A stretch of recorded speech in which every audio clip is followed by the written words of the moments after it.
Welcome to Small Talk. My name is David Shaw. When I was at school, the light of poetry was very nearly extinguished.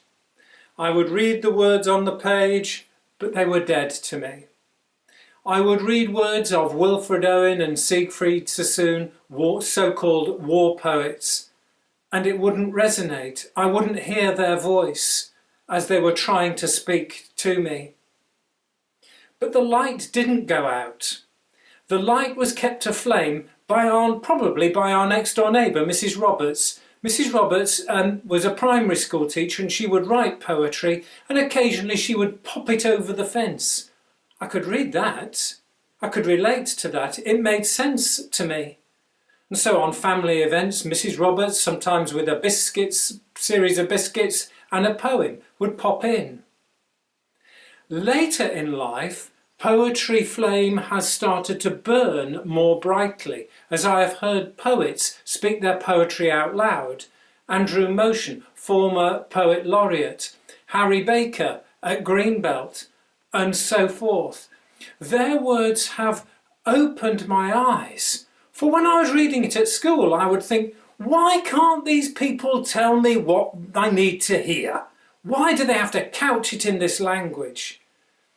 Now I'm beginning to understand that these poets reach deep down inside, and they bring what is down deep here and bring it up and bring it into the air and into the area where it can be looked at.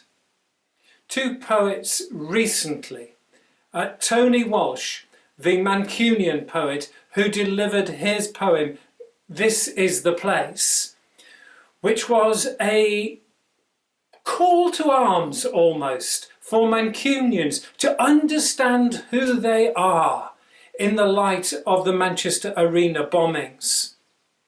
And then more recently, Amanda Gorman, the American's Youth Poet Laureate, when she spoke at the inauguration of Joe Biden just in January, The Hill We Climb. If you get a chance to listen to both those on YouTube, you too will be moved, for they dig deep down into who we are as human beings and what our deepest longings are, and they bring it out into the open.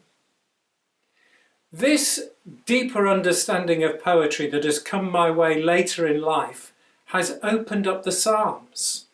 For the Psalms express what is deep down inside and give us permission and give us words to express our anger, our praise, our longing.